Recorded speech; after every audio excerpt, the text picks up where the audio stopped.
Hey guys, it's jjaaxxthelegend here. Today, I'm with another Minecraft information video.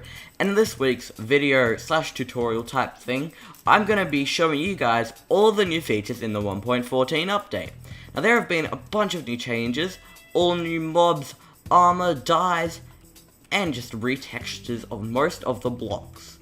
So, let's hop into the information part of this vid. Okay, the first thing we're going to be looking at is the addition of the new stairs and slabs in the 1.14 update. They've added in a bunch of new stairs and slabs, including the polished and unpolished versions of andesite, diorite, and granite, not granite, and some mossy versions of cobblestone and stone brick, and a few others.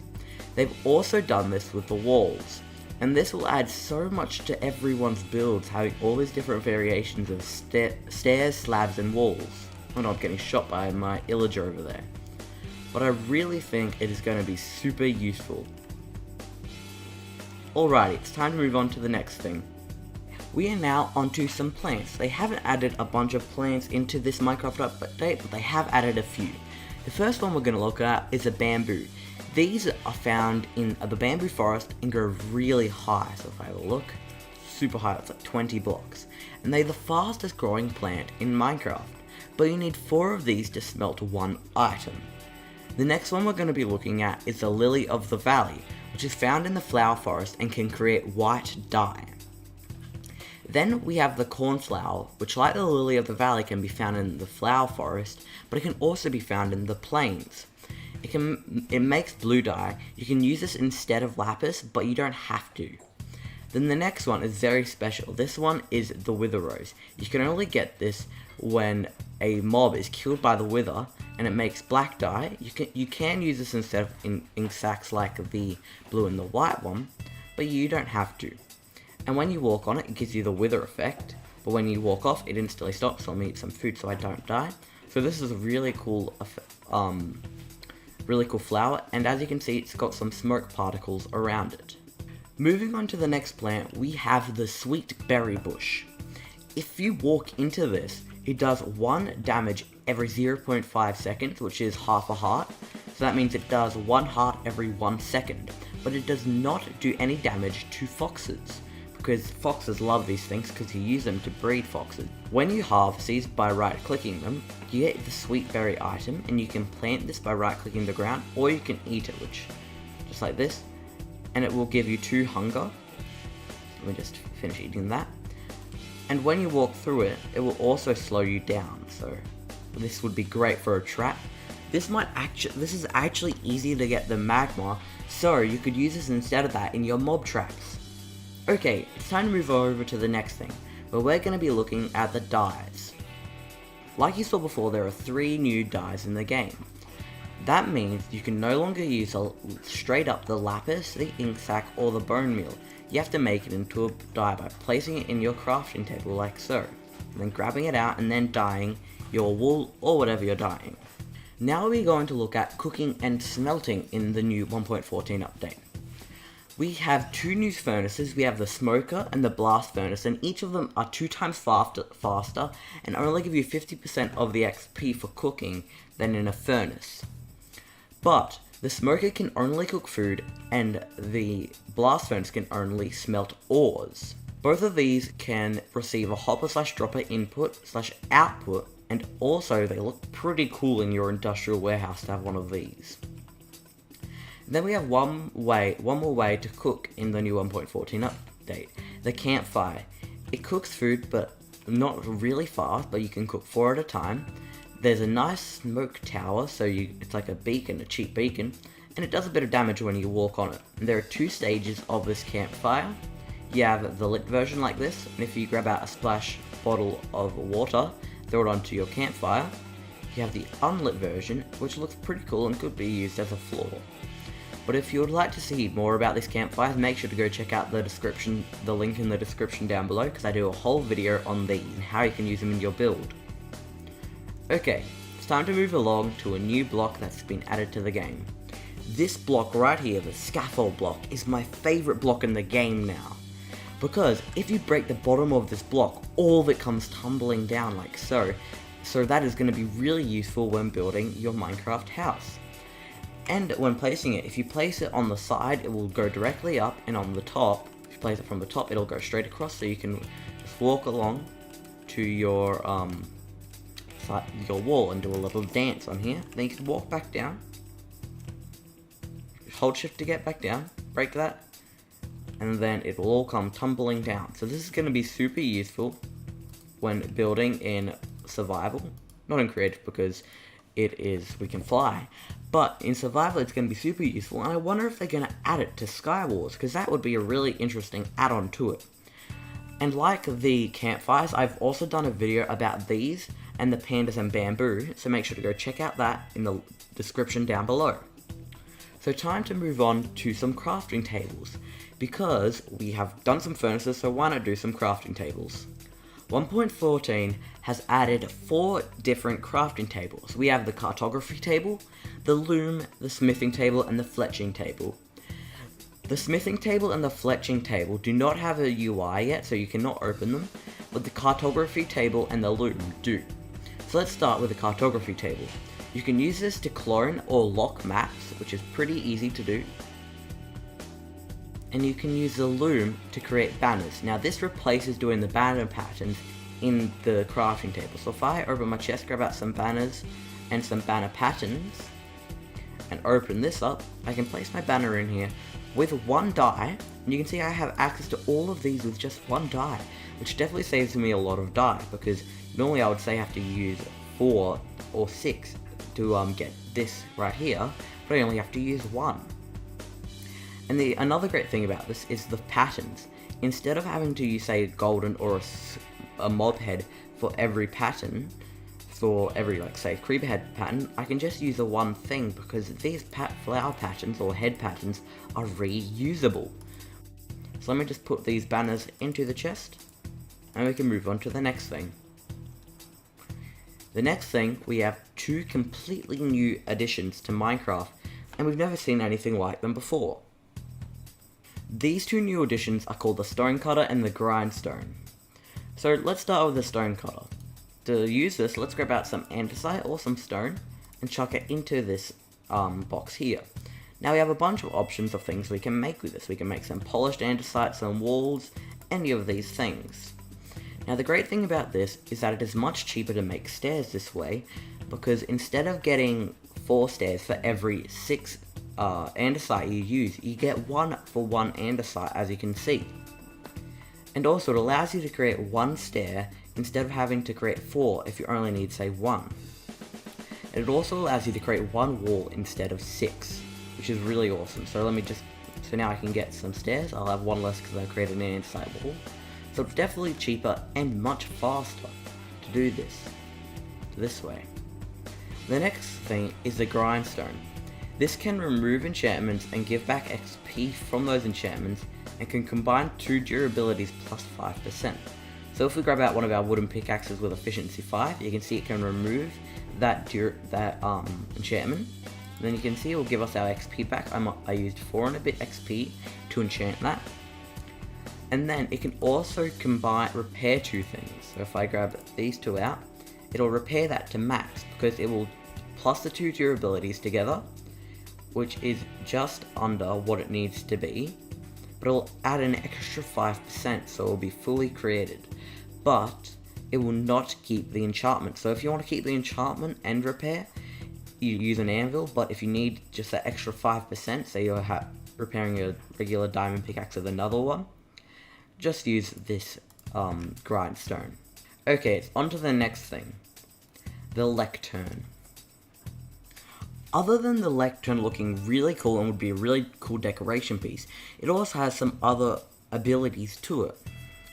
The first one being that many people can read the same book at a time, so this would be really useful in an adventure map, where, say, you have to read the quest line. And it also admits a different current depending on what page it is. Now this current works out some sort of mathematical equation depending on how many pages there are in the book, and what percentage of the pages. So as you can see, on the first page, it only admits to there. Second page, it goes all the way to the first piston. Second page, goes all the way to the third, and this one is pretty dark though. And on the fourth page, this one definitely lights up more.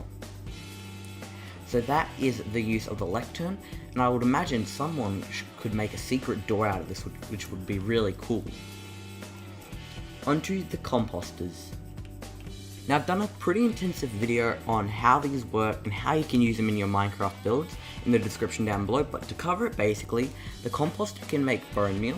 As you can see here, if I click on it once, I'll get the bone meal, and it accepts the hopper/dropper input and output, and to get the bone meal you grab something like sweet berries, and you throw them in there using right click, and watch the levels rise up to the very top. Then you get this white layer, let's just go a bit slower, like that, and then you can collect your bone meal. So I've hooked this up in one of my wheat farms, so the seeds go into a composter because it's automatic, so you don't need to collect the seed. So make sure to go check that out as well. Let's move on to the next thing, which is a new addition of lighting, the lantern. The lantern can sit on a block or scaffolding, or can hang on a block like this.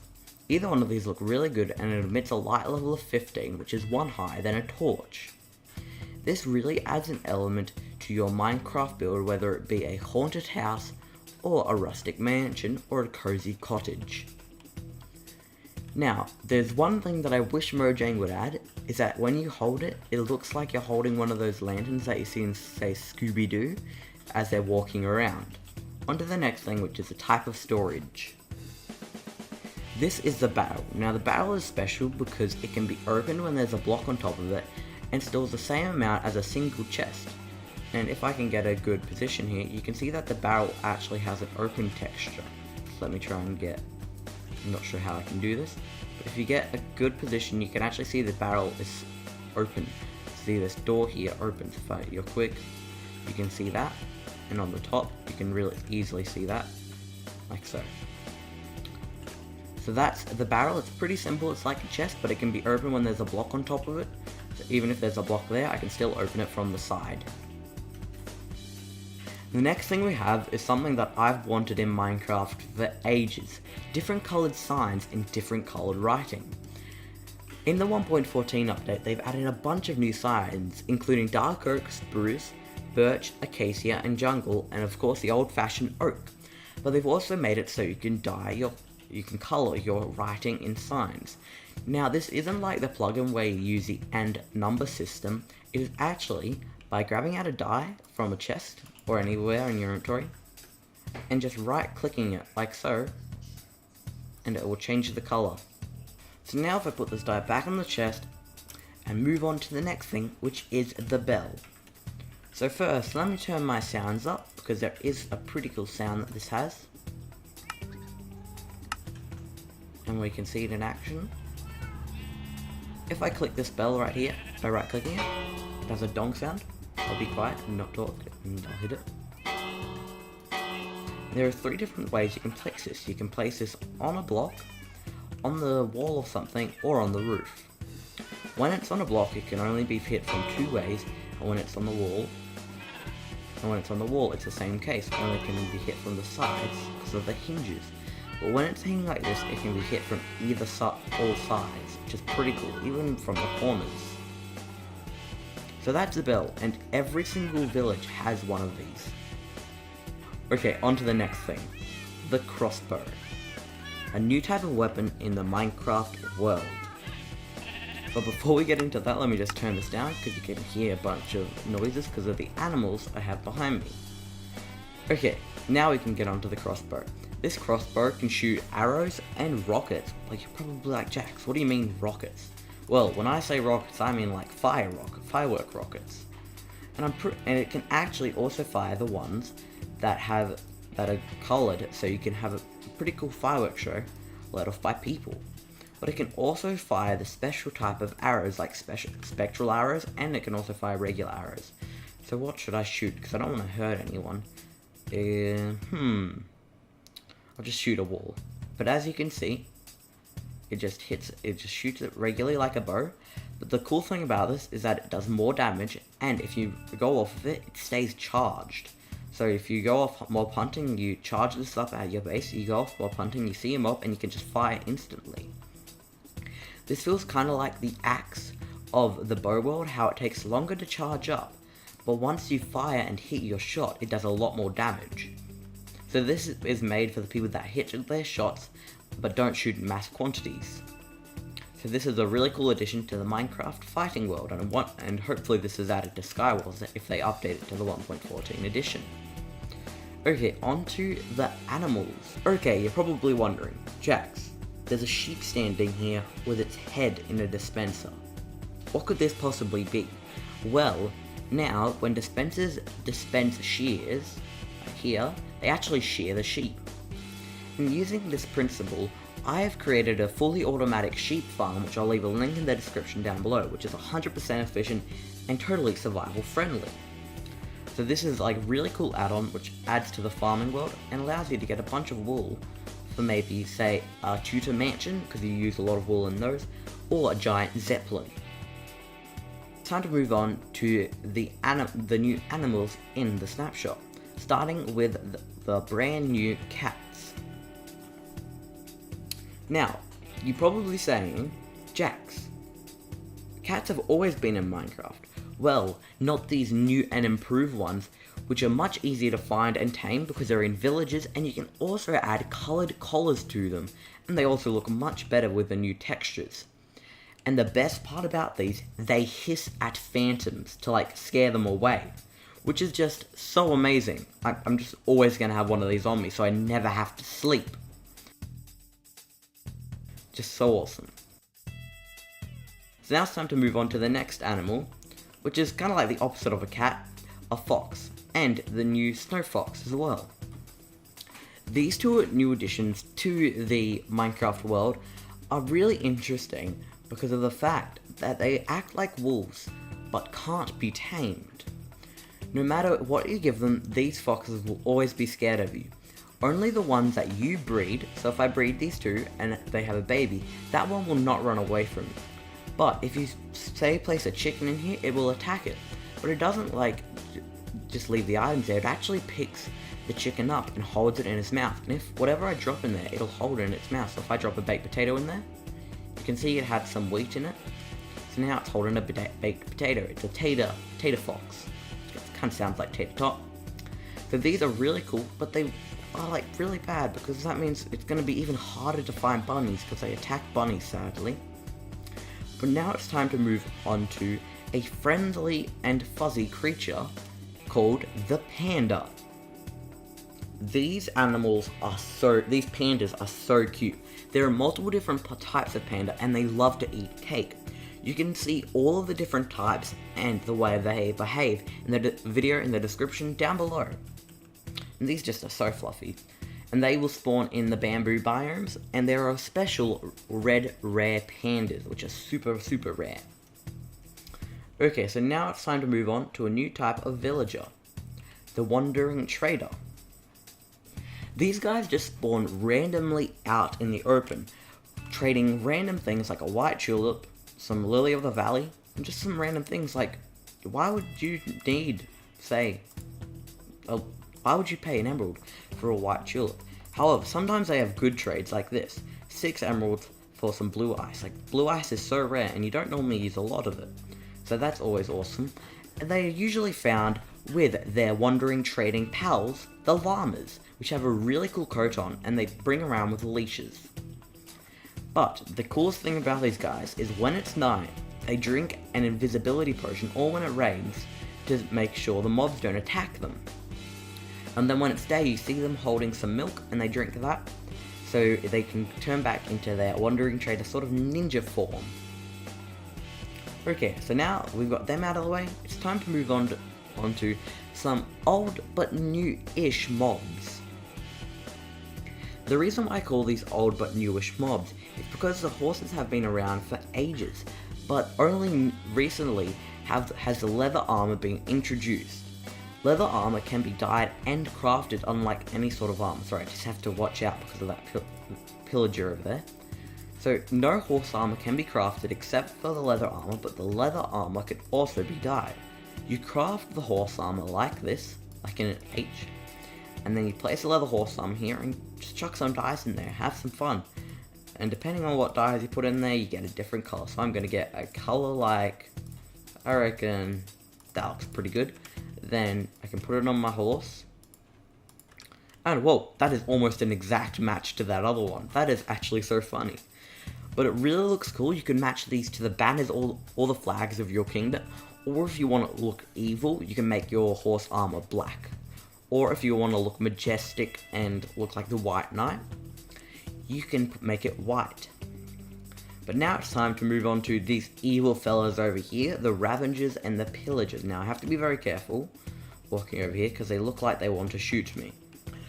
Okay, these two Ravagers and Pillagers over here look very evil and nasty because they are. The Ravager is an evil beast that will attack villagers and players when they get nearby, and they spawn with pillagers around a pillager outpost. We'll get to one of those shortly. And you can kill any of these with no cost, but losing maybe a few hearts because they do quite a bit of damage. But if you kill an outpost captain, which will look like one of these, with a pillager banner, which has like their face on it, on their head, it will give you a bad omen. And that means if the next village you go to, there will be a pillager raid nearby, near to that. So, you need to make sure if you're living in a village, do not kill one of these and go straight home, because that would not be a good idea. However, don't think you can die and then reset it by doing that, because that does not work either. So you need to go find another village if you're living in a village. But when you do kill these guys, they do reward you by giving a crossbow sometimes, or even an emerald, which is awesome.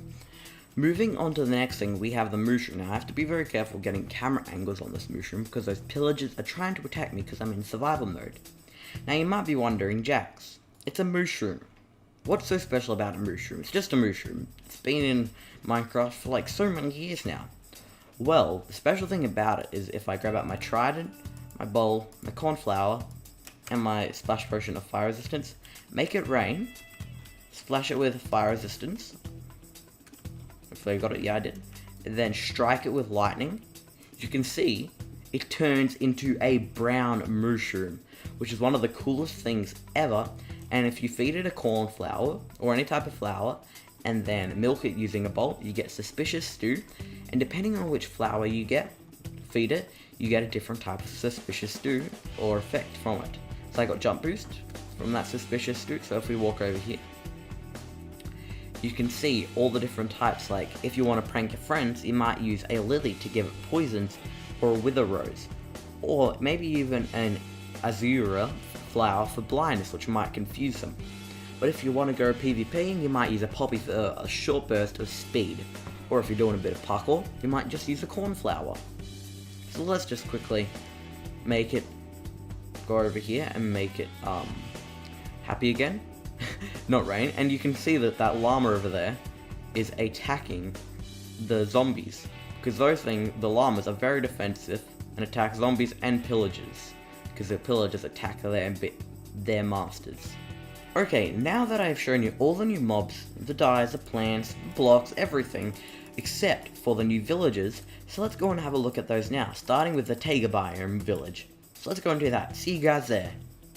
Okay, I am now in a Taiga biome village, and you can see it is completely morphed into something that looks beautiful. It has beautiful chimneys using the new campfires, and just beautiful houses in general. And also has a well that you can get out of, which was a big problem in the older versions of Minecraft, because you couldn't get out of a well if you just started your Minecraft world. And above the well it has a bell that you can ding dong if it's night, and the villagers will be like, oh no, the bell's going off, and will run in houses. Not actually, but I wish they did. And over here you can see the different types of houses. You have some of the ones that look like this, and they all have different insides as well. This one has 2 beds, but if I walk over here, this one only has 1. And you can get more than 1 chest in one village now. You can get like up to 3, which is incredible. And they've also changed the way the villages look. They're different depending on which biome you're on. So this one right here is a fisherman. He's got a bit of fish there, a fishing hat. He's ready to go fishing. And then right here, there is an armor smith or a blacksmith. So come here villager. Yeah, he's an armorer. And behind me we have one of these grindstones, which is awesome how they've implemented some of the new blocks in as well. But while we're here, over the hill, you can see the Pillager outpost. So let me fly over there. And as you can see, it does look pretty cool. And there are some pillagers hanging around here. Now one of these will have one of these banners on top of its head, and that is the outpost leader. And you do not want to kill him unless you want a village to be raided. Or you want his stuff super badly and there's a village nearby that you don't really care about. Like I said before, they do look pretty cool, so you could make one of these your base, or you could just copy one of them. So now that we've had a look at this village, it's time to move on to the next one, which is the desert village. Okay, I have now teleported to the desert village, and as you can see behind me, we've got a completely different design. We've got cats, iron golems, well, there's always an iron golem. We've got cacti, this terracotta, and flat roofs, as well as different looking villages. When you walk around, you can really see the changes, like instead of having flowers in pots, you have dead bushes, and you've still got hay bales instead of pumpkins, but there's a bit of a lava. Oh, there's still a lava bridge over here, and the insides are still pretty basic, but they do look awesome. And if we fly up a bit, and then go over here, there's a bigger house over here, which I went in before, and there is some clay, some terracotta, and some glazed terracotta, which looks so awesome, like they're doing work here with a stone cut, which makes it so much more realistic as well.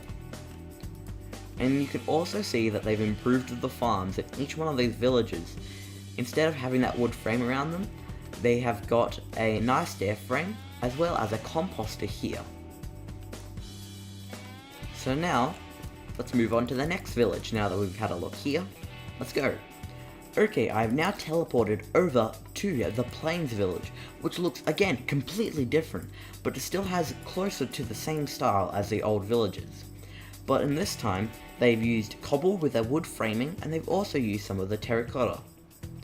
And inside some of these houses, like this one here, which a villager has left the door open on, we have a chest with some bread, some apples, and an oak sapling. So I guess this might be a farmer's house. Probably this guy's here. Actually, pretty sure his name's Joe. Hi Joe. Oh yeah, he just nodded.